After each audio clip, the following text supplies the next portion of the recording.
Again, my name's Andrea Pesce, and I'm so proud to be part of the DART team. And I'm also at UC Santa Cruz, as Josh mentioned, part of the newly launched Innovation and Business Engagement Hub. We just launched last year, actually.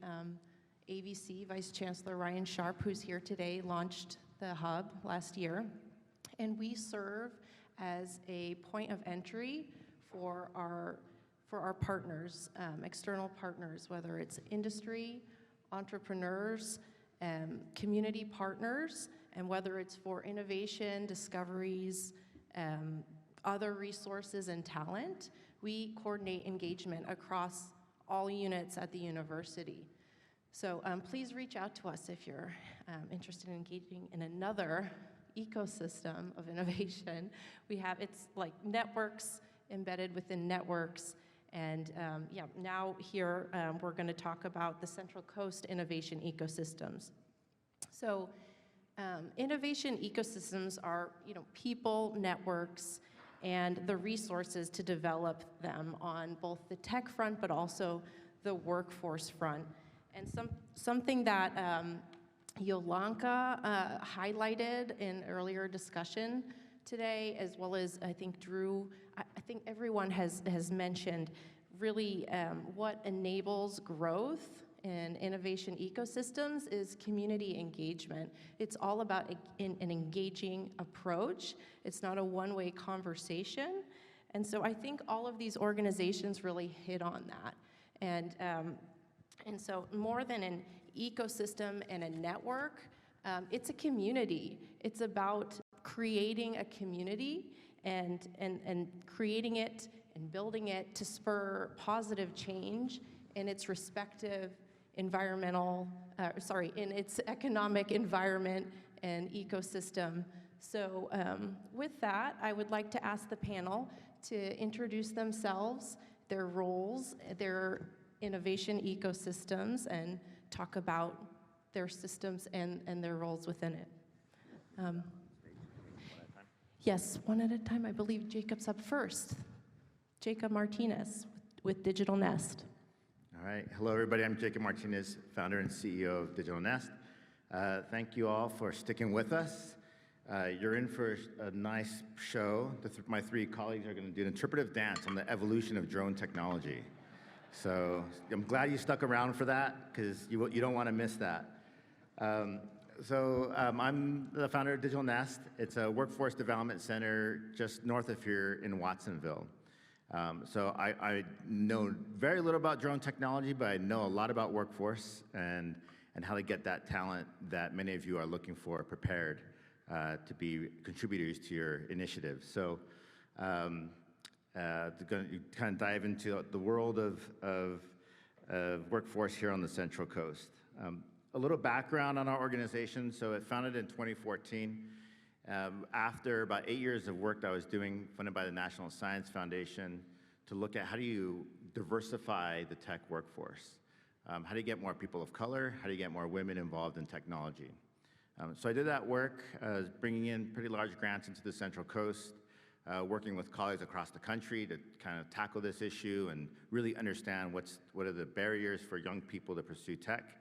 And we saw millions and millions of dollars being pumped into tech education and initiatives and programs and projects, and the needle hasn't moved. We haven't seen an increase of diversity in tech, and for a lot of some groups actually declines in some of the numbers. So in 2014, I kind of took a step back and thought to myself, how do I bring Silicon Valley to our communities? How do I bring that innovation, that creativity, the resources that you see in abundance in Silicon Valley? How do you bring that to communities like Watsonville? And how do you invest in your young people the way Silicon Valley invests in their employees? And meaning, how do we get our young people the best facilities, the best technologies, the best education, the best training, the best of everything? So in 2014, we launched Digital Nest in Watsonville. We build physical tech centers, and so we have 4,500 square feet here in Watsonville right downtown. You can't miss us.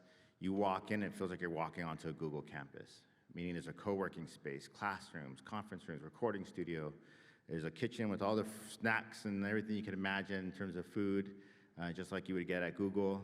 You could go to our outlet and get access to the top-of-the-line technology.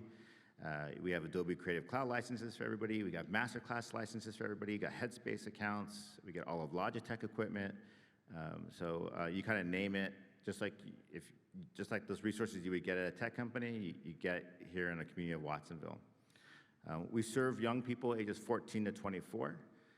So some people ask me, are you a youth center? Are you an education center? We're a workforce development center.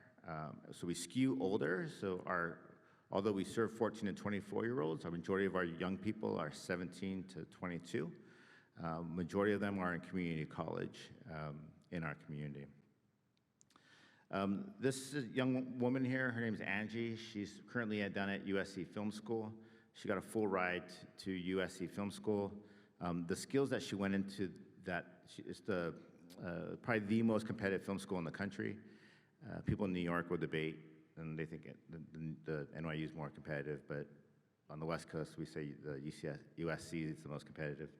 But she got full ride, and in fact, entering her freshman year of college, they had advanced her already into pretty much her end of her sophomore year in terms of curriculum because her skills were so high compared to her colleagues. And she's a young woman in Watsonville, from a single-parent household.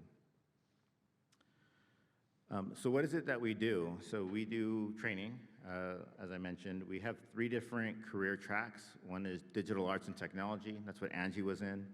Focus on graphic design, videography, really working with the creatives in the community. So those young people that are artists, that want to be artists, but don't understand how to make art your day job. We do that through getting them skilled up in the digital arts. The second pathway is web and IT. And so the typical traditional web design, coding, that kind of techie, geeky, nerdy stuff you think about when you think of tech. And the third pathway emerged because local industry, people like Driscoll's and Taylor Farms and Granite Construction were coming to me and saying, hey, Jacob, we want to support you, but we don't need a bunch of coders and graphic designers. I need an operations person with good tech skills. I need a salesperson with good tech skills. I need admin assistants. And they can't get that talent because the talent gets pulled north into the valley. And so our third pathway is what we call people, and we focus on project management, and we embed technology tools within everything they do. I talked about the modern and safe space. We have right now 2 centers that are currently open, one in Watsonville, 4,500 square feet. The one in Salinas, we expanded in Salinas in 2017. That one's 8,000 square feet. That's in partnership with Bruce Taylor of Taylor Farms. So you can't miss us. We're right downtown. It's an old fire station. It's pretty cool. We're opening up Gilroy right now. We're in a little pop-up location in downtown Gilroy, but we're finalizing the building there. And then we're expanding in 2023 to open up in Stockton. And we're going to announce our 5th location in January as well. So that access to those tools in the safe space. We do a lot of mentoring and networking. A lot of our youth, yes, they need tech skills, yes, they need access to stuff, but what they really need is a network and social capital. We work with a lot of young people who are children of farm workers or blue-collar workers that don't have that capital. So we even have students graduating from college, moving back home, and looking for that job that was promised them when they went to college, but realize that they don't have a social network to get access to opportunities and connections. And so we do a lot of that. And so that leads into the career exposure. We get them access to different companies, both locally and regionally. Happy to announce that we have 2 youth in the Joby apprenticeship program, but we get them all throughout the Bay Area into different career opportunities and jobs and companies. And really just opening their eyes to, for example, those artists realizing that, hey, you can make art your day job if you pursue graphic design or videography. The last thing we do is on-the-job training. So we actually have an internship program. So you can actually hire the Digital Nest to do work for you. We've rebranded the Santa Cruz County Public Defender's Office. We do a lot of work for nonprofits, building websites, videos. We did all the Blue Zones work for the city of Salinas, right? So if you've seen all that video work, that's our work. And we've done work for Bank of America, Martinez, and other large companies. That's youth that are working for us as employees and through our internship program. I talked about our training programs a bit, but those are our three program areas. All those pathways lead into BizNest, which is that internship program I mentioned, and you can find all of our programs on our website. And we're announcing our spring programs next week, so that whole catalog will come out of all the different course offerings that we have. Other exciting kind of initiative, we're actually paying some of our students now to come learn during the summer, because a lot of our youth have pressure in the summer to go work in the fields or in Watsonville, go work at the boardwalk, and so they're not able to take advantage of educational opportunities in the summer. So we're now paying our youth in the summer to come learn through us, and that's in partnership with the school districts. So if you know young people looking for opportunities, they should definitely reach out. So here's just some of the impact. We've been around for 8 years. The first couple years, just figuring things out, trying to understand what we're doing. But we've served over 3,000 youth have come through our doors. And we've placed over 125 in jobs or internships, and we kind of find out about new placements kind of weekly. So that number's growing pretty rapidly. And we've paid over 15,000 hours of that's paying our youth to do work for paid clients. That's money that they're bringing home to their families. That's money that it's staying in our communities. It's helping nonprofits. It's helping small businesses in our communities to get tech solutions done for them. So we're really proud of that number, and that number kind of grows weekly as well. I mentioned our two kind of open locations right now, Watsonville and Salinas.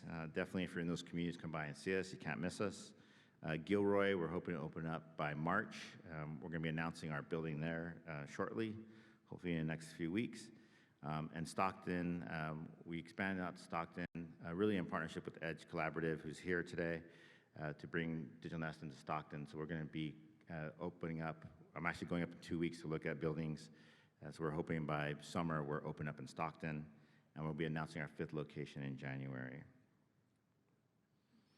So happy to talk more, not about drones, but about workforce, and pass it on to my colleagues. Thank you. Thank you, Jacob. Next up, we have Jim Dunning with Calpoly. Hello, everybody. My name is Jim Dunning. I'm an Associate Vice President for Corporate Engagement and Innovation at Calpoly down in San Luis Obispo. Thank you, Josh and the DART team, for inviting me up here, and it's great to be at a sister campus of the CSU system. My primary role at Calpoly is threefold: industry-sponsored research and engagement. So our office is charged with working with industry in sponsored research projects. The second is technology transfer. So about 2 years ago, we organized our office, so our office would primarily be the point of contact with industry for industry outreach, engagement, innovation, and that includes intellectual property that's developed. So managing the IP portfolio for the campus falls under my purview. And then the management of our technology park on campus. About when I first started 15 years ago now at Calpoly, the community came together and said we need to diversify our economy, similar to what was maybe spoken about earlier today, from a heavy reliance on agriculture, heavy reliance on tourism. Does that sound familiar around this region? So we are a regional economy based on agriculture and tourism historically, but we have this tremendous asset in Calpoly and talent coming out of it. How do we capture that talent? How do we grow jobs in the high-tech sector? That became one of the missions of the Division of Research and Economic Development where I work. And so we developed a technology park where we have private companies that are coming on campus to work with our faculty and students to provide them with an opportunity, the students an opportunity and our faculty to do research, but also the secondary kind of benefit of that is that we can grow tech jobs in the region. So I wanted to give you a quick overview of Calpoly. Founded in 1901, so we're about 120 years old now. We're starting to get our stride, figure out where we are in the universe of things. There was a reference of how long does it take to build an ecosystem, and it's not overnight, it's not 5 years, it's not 10 years. I've been at Calpoly in San Luis Obispo for 15 years. we've made some progress, but there's a lot to do, and that's why I'm excited about this collaboration, this new industry, and how Cal Poly can play a role in that. So we're halfway between San Francisco and Los Angeles on the coast, a comprehensive education institution with a learn-by-doing philosophy. So we are very hands-on. The picture to your right, you see Victor Glover, who's an alumni of Cal Poly, astronaut, and Paulo Eastgold, who's, that's not the plane that we recently bought, but Paulo said, we have an aerospace engineering department, but we don't have an airplane. We need to buy an airplane because we're a hands-on institution. Our students need to know how to fly airplanes. They know what goes into flying an airplane. We need to teach that in our aerospace engineering department. So we leveraged a partnership with the Air Force Research Laboratories, brought in $4 million. This is at the hangar at San Luis Obispo, where we have this plane, which is an optionally piloted plane, so it always flies with the pilot, but it can go into an optionally piloted mode in the future. And in addition to the plane, and we have a ground station, 11-person ground station, where we can do pilot training as well, which I think will fit into this ecosystem as it matures to do some pilot training going forward. So roughly 22,000 students, 5,000 engineering, 5,000 math and science. So roughly 4,000 graduates a year. 70% of the graduates from Cal Poly are in the STEM field. We are incorporating a lot more the liberal arts. It's a comprehensive polytechnic, so the students that are in the liberal arts get exposure to technology, ethics of technology. Ethical tech is a big thrust now on our campus. That plays into a big role when you talk about automation and robotics and what role robots and computers play in making decisions. And so it's a right place for those discussions and those young minds to be thinking out of the box about how to use robots, including flying ones. So Cal Poly graduates a lot of engineers, 1,500 engineers a year. That's 20% of the total CSU output of engineer students and 10% of all the academic institutions in the state of California. So a large pool of engineers coming out of Cal Poly that could feed into this industry. Related to that, I went in our digital commons, which is our repository of all the students' work for their capstone projects and master's theses, and I did a search on drones, automation, and robotics. You can see kind of the numbers over the last 10 years. So the student body is very engaged in this field. If you look at things like controls and machine learning and artificial intelligence, neural network, those numbers are pretty high. So I would say, you know, in previous comments about building an economy, diversifying economy, you got to look to your assets, look to your base of your inputs, and human input and human capital is a huge component of it. I would say that Cal Poly is a pretty good source of talent coming into this space.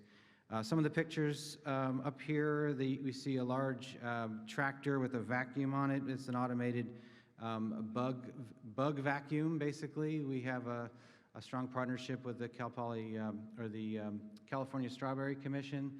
And we have just started an automation thrust within that center, which is housed in our technology park. Also to the right, the bottom, you see someone with some cups and some hands.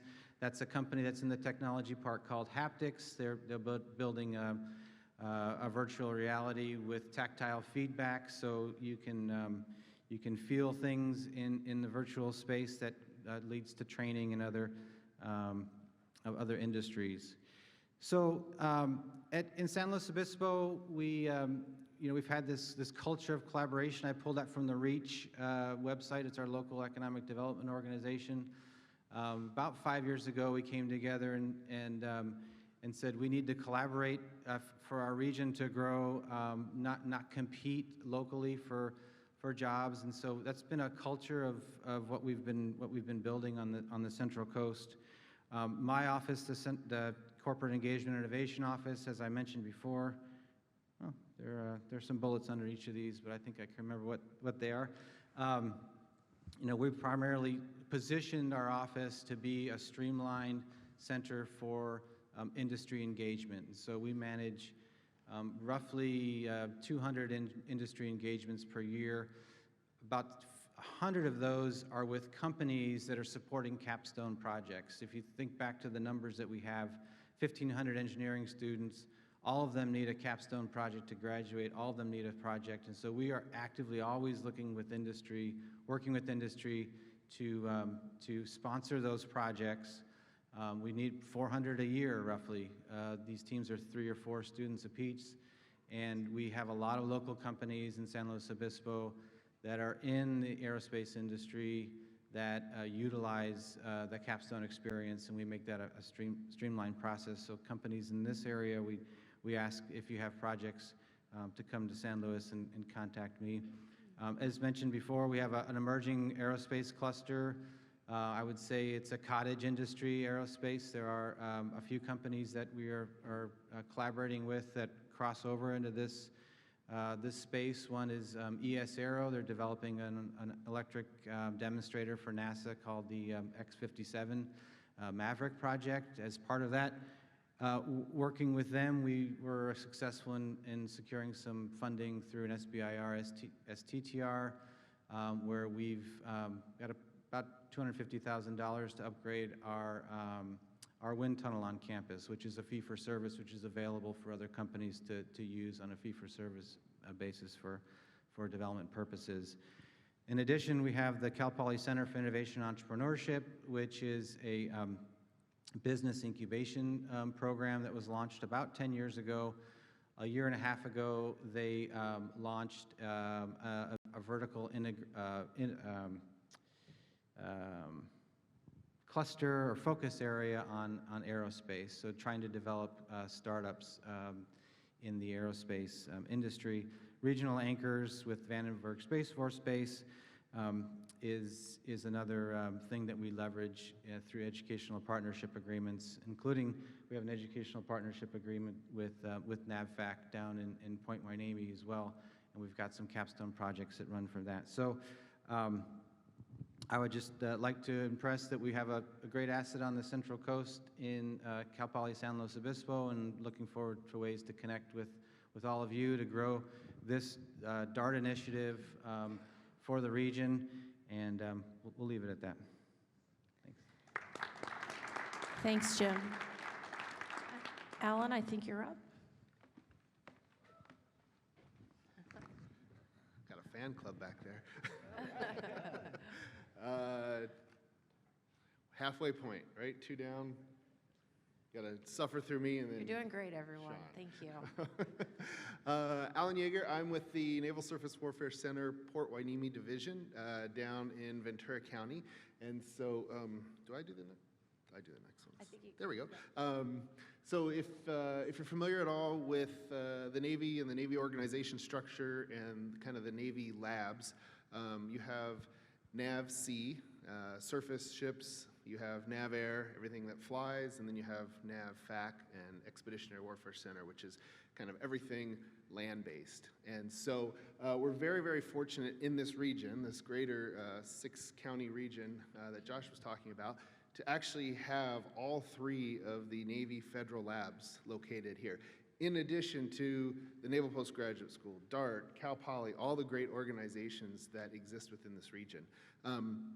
And so I'm here kind of representing this idea of this tech bridge, this entry point, this deliberate entry point that the Navy has created in order to help facilitate the interaction and the collaboration between industry, academic partners, and the Navy side. And if you've ever worked with the Navy, you know we love our bureaucracy, we love our big words and things like that. And so NavalX and TechBridge is really kind of trying to open up those doors and be that entry point in order to have these kinds of deliberate collaborative discussions and opportunities across industry and academia.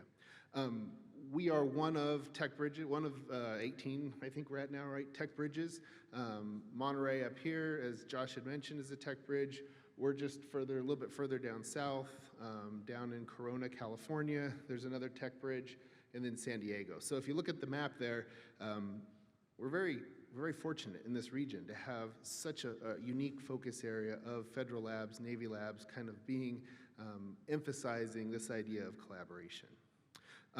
If you're not familiar with Ventura County or Port of Hueneme, we are one of 33 strategic Navy ports for the United States. And so even though it's a relatively smaller, quiet port compared to, say, LA Long Beach or something like that, it does have a significant Navy presence, and we're able to do a lot of really unique experimentation, testing, evaluation activities there. So it's, again, quite the gem for this region, and very fortunate to be affiliated with that.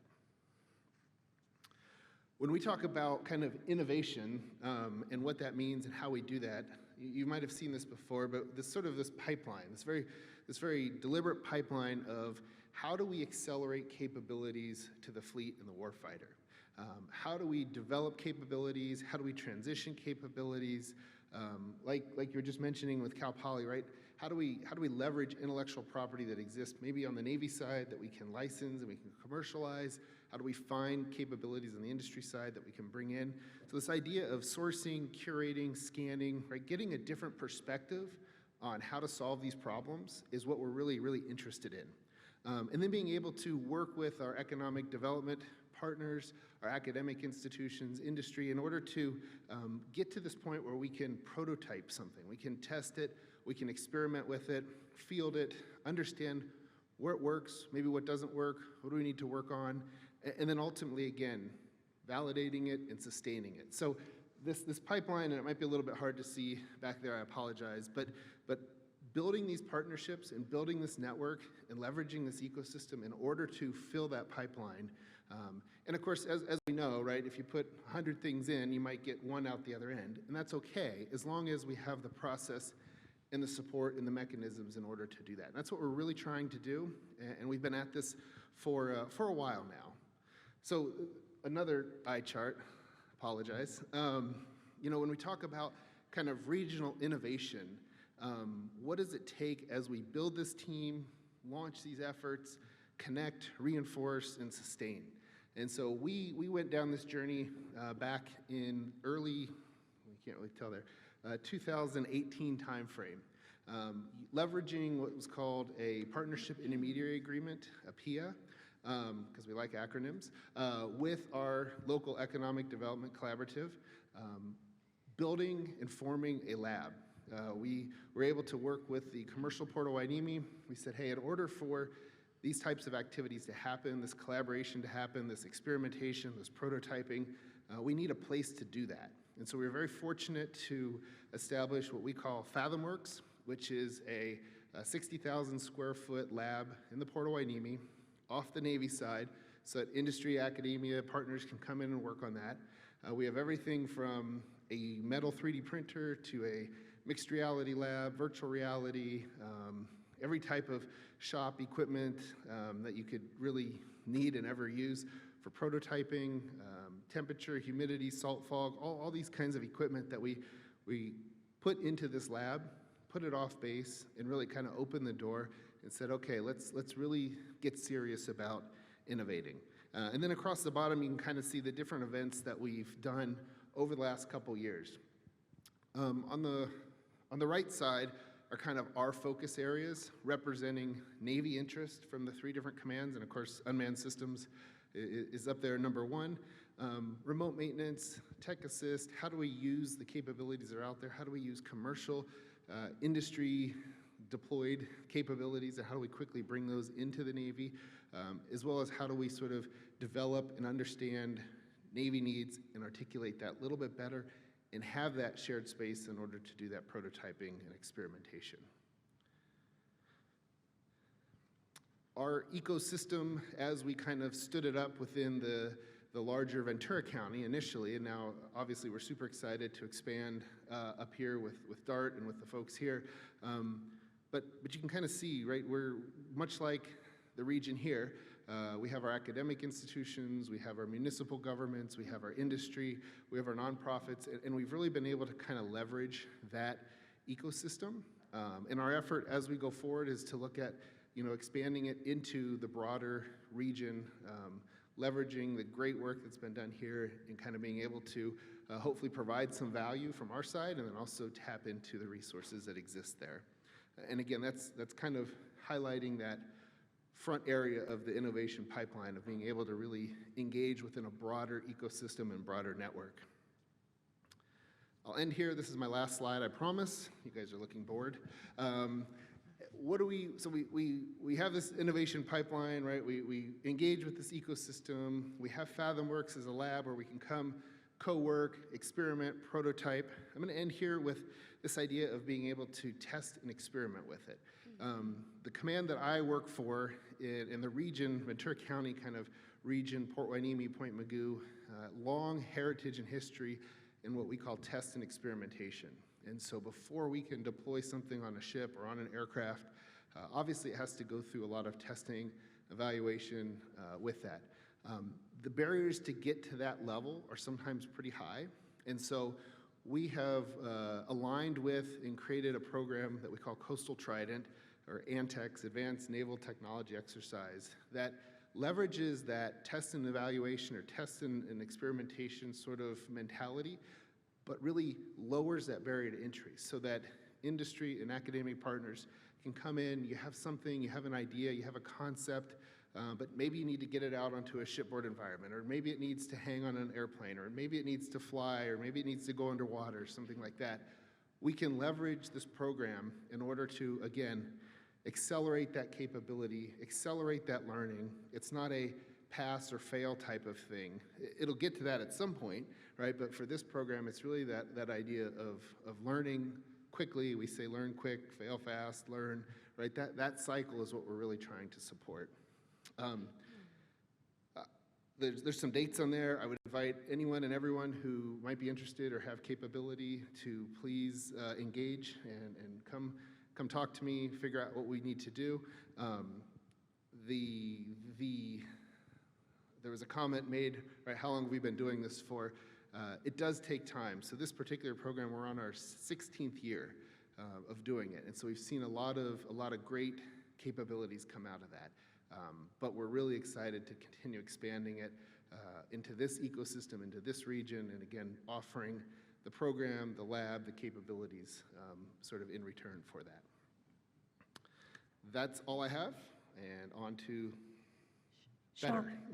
Yeah, thank you, Alan. Sean Hogan, and up next, you want to push forward the slide, Sean, see if there might be one more slide, just to, we can leave that there. Okay. Thank you, and tell us about UC-ANR and your Drone Services Center. Yes. Okay, so I Thank you. skipped slides today because I know everyone gets kind of slide fatigued after a while, and so I've kind of transitioned to as few PowerPoints as possible of recent years, especially with COVID. So again, my name is Sean Hogan. I'm located in Davis, and I come from the University of California Division of Agriculture and Natural Resources, Informatics, and GIS statewide program, and that's a large acronym that's UC-ANR IGIS. So just a little bit of background. I came to my current position a little bit more than 8 years ago, particularly with a specialty in remote sensing, but all things geographic information technology related. And in my appointment initially, one of my primary roles was professional development and training within the university system. My unit, the IGIS program, is one of 13 statewide programs and institutes within the Division of Agriculture and Natural Resources, which is better known sometimes as the Cooperative Extension branch of the UC system.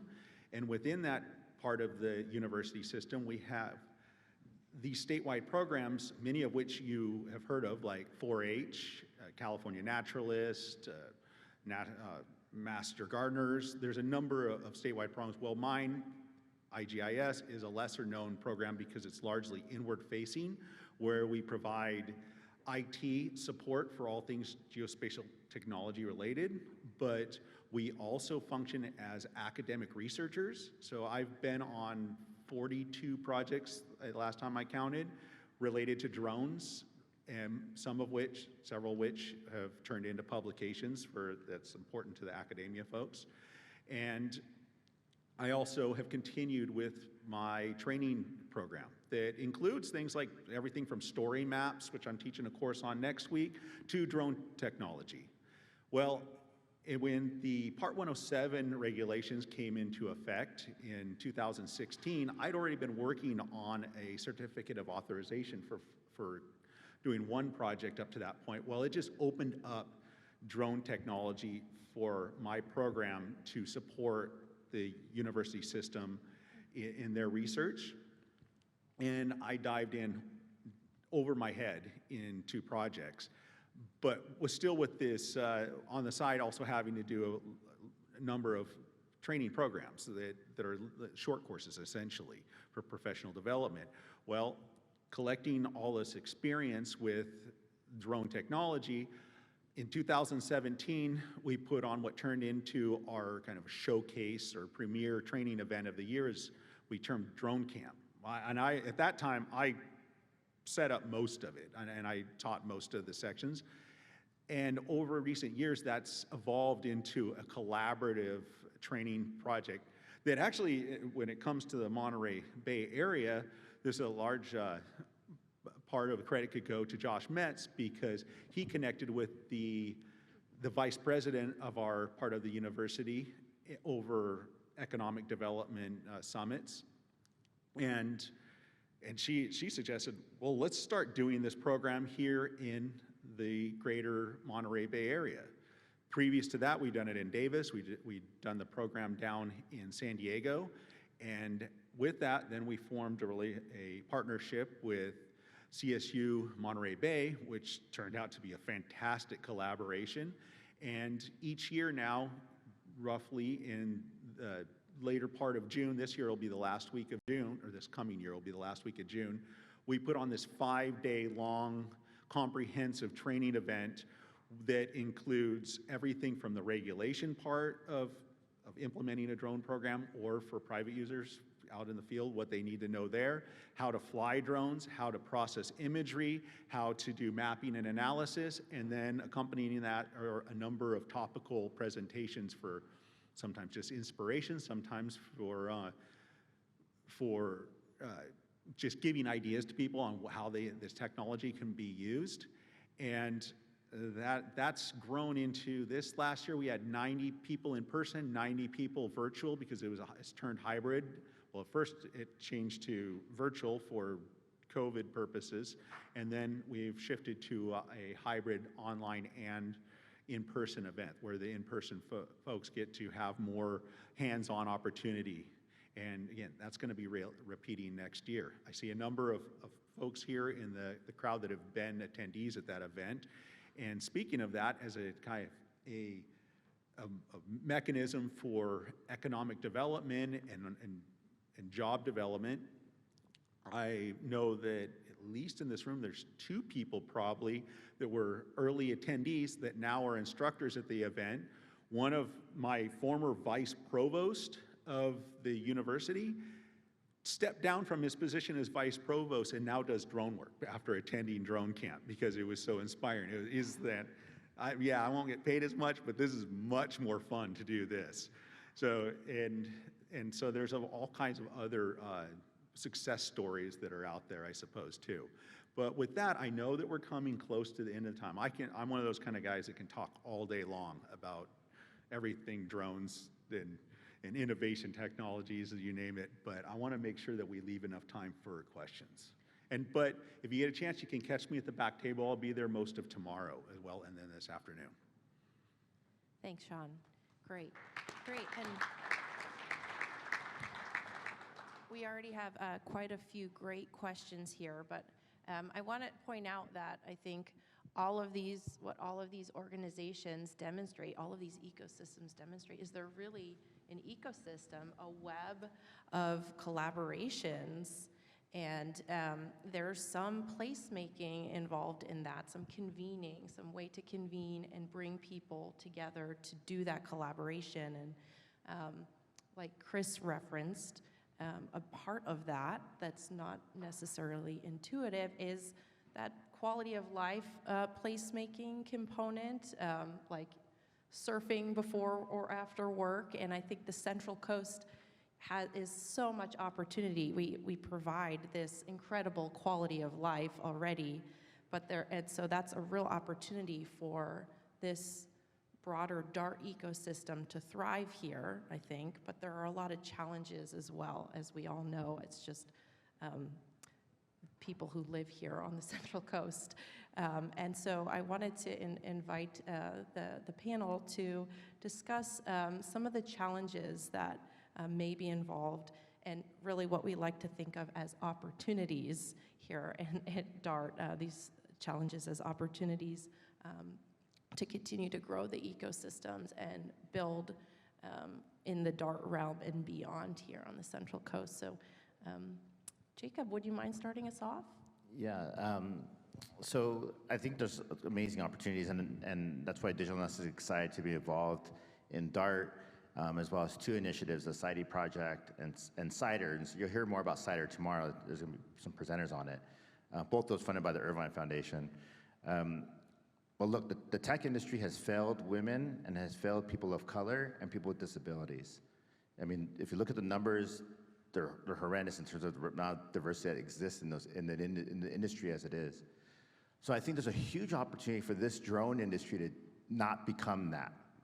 We're early enough in the history of this industry to really be intentional about how we approach building diverse teams. We all know research shows that diverse teams produce stronger products. We're doing work in regions where there is diversity, where there's an abundance of talent. So there's an opportunity for us not fall in that same mistake that the early tech pioneers did, that we're now trying to fix and try now to diversify if we're intentional about diversifying it from the get-go. How do we get more women? How do we get more people of color? How do we get more people from the communities that are being impacted by these technologies? How do we get more people with disabilities involved in these industries? And so I think there's huge opportunities. That's why I'm excited about being here. I'm excited about this initiative, DART, because we're small enough that we can actually start having conversations about how do we really move that needle from the beginning. Thank you.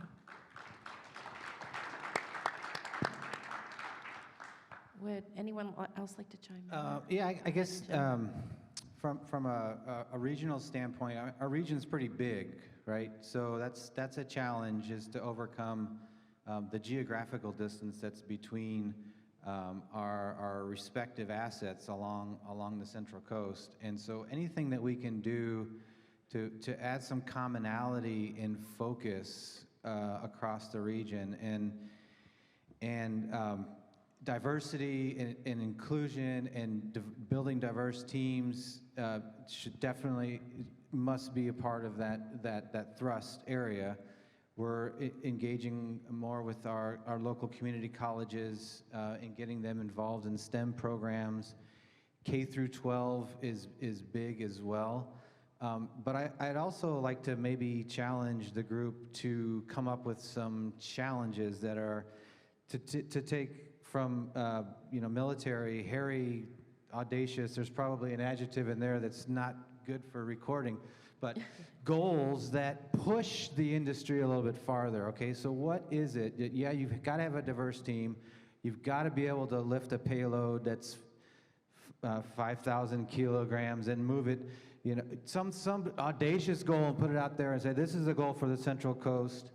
Advanced air mobility that needs to be solved, but that pushes everyone together towards that goal in the region. We all accept it. That's what we're going to go after. We build our systems around that.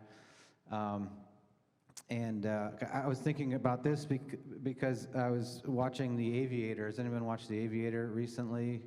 The Martin Scorsese film with Leonardo DiCaprio, with my 11-year-old. Don't shame me for letting him watch it. Maybe not appropriate, but at the end of the movie, Leonardo pulls his best engineers aside and he's like, I need you guys. This is right after he flew the Spruce Goose, right? And that was driven by a need, a hairy, audacious goal from the military to build a transport, right? And so he did it, and he's crazy enough to do it. We need some crazy people like that to pick up on some challenges. But he said to his chief engineers, tell me about these jet engines. It's the wave of the future.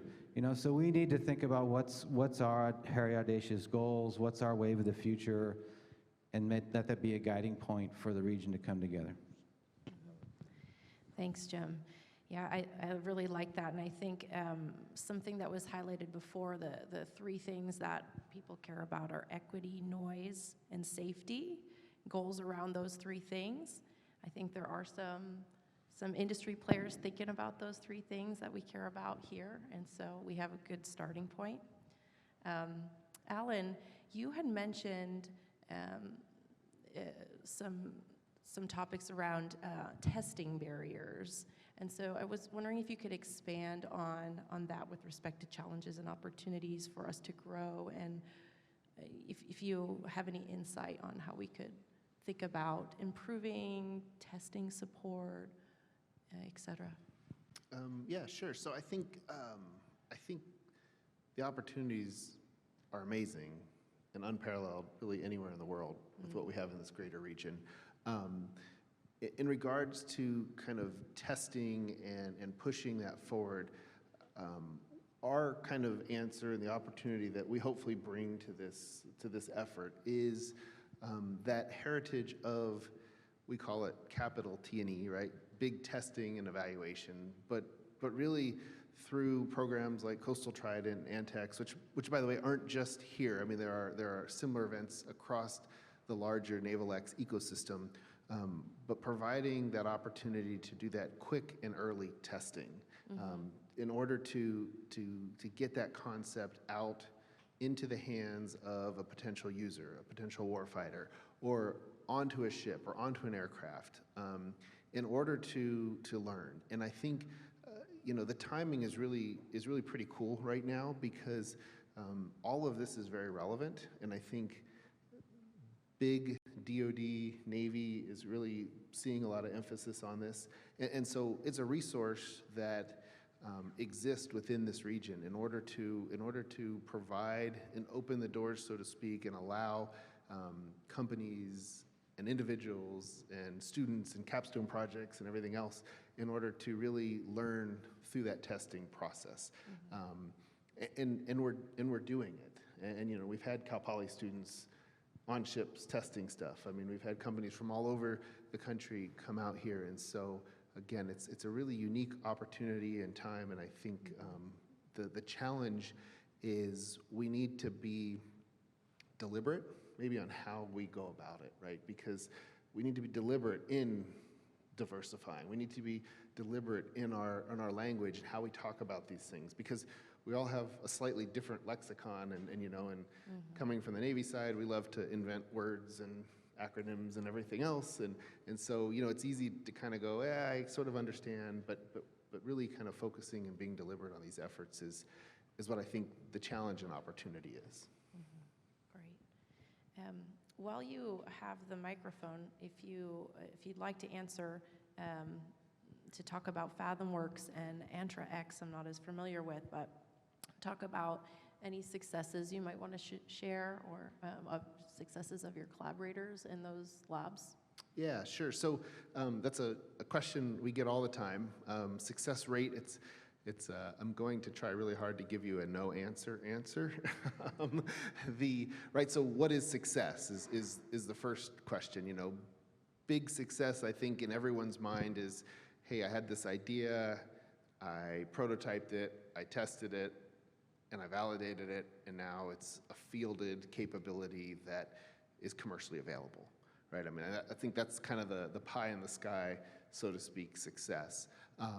And we've seen, I can think of 4 things sort of off the top of my head where we literally went through that process, and that is now a commercial product that the Navy is buying. But that's not the only success, right? I mean, learning that, hey, I thought I had a solution, but turns out I need to tweak it. The sooner you can learn that and adjust, or perhaps to your point, right, hey, let's get this big audacious goal.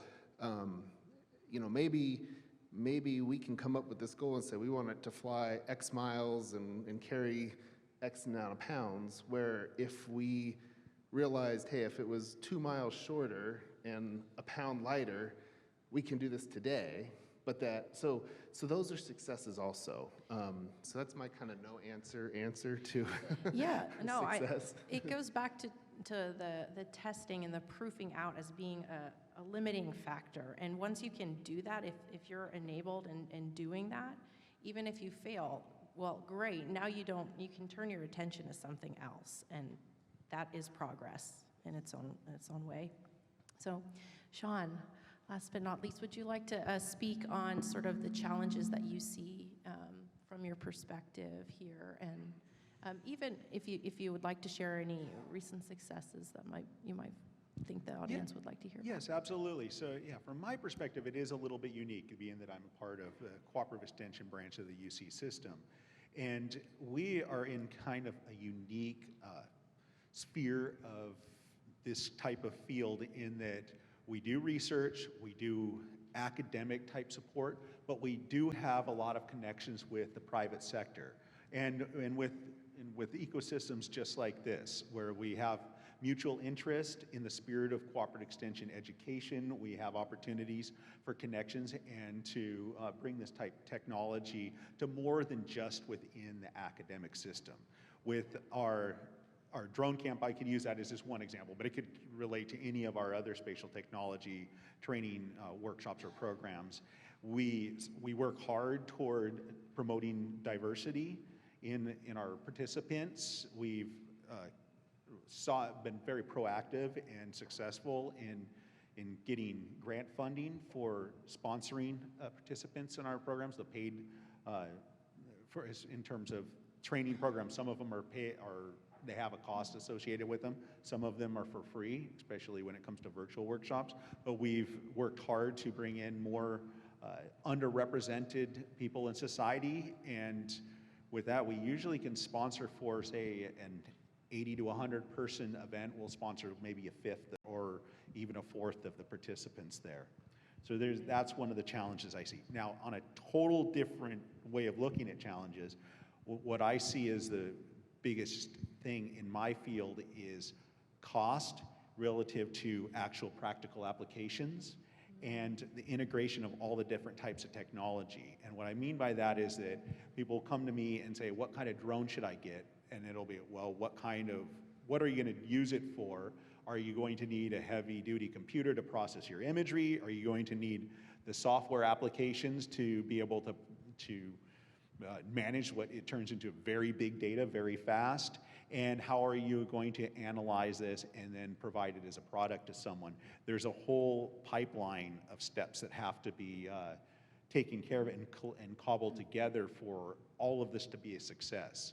And that's a little bit of an analogous to the ecosystem, is how we can work together between a bunch of different interests and then cumulatively have greater success. Yeah, absolutely. The technology pipelines are also, they need to evolve. And I think through these innovation ecosystems, hopefully they can more successfully. So thank you all so much for your time and insight. And thank you all for your attention and interest. And I'll hand it over to Josh. Thank you.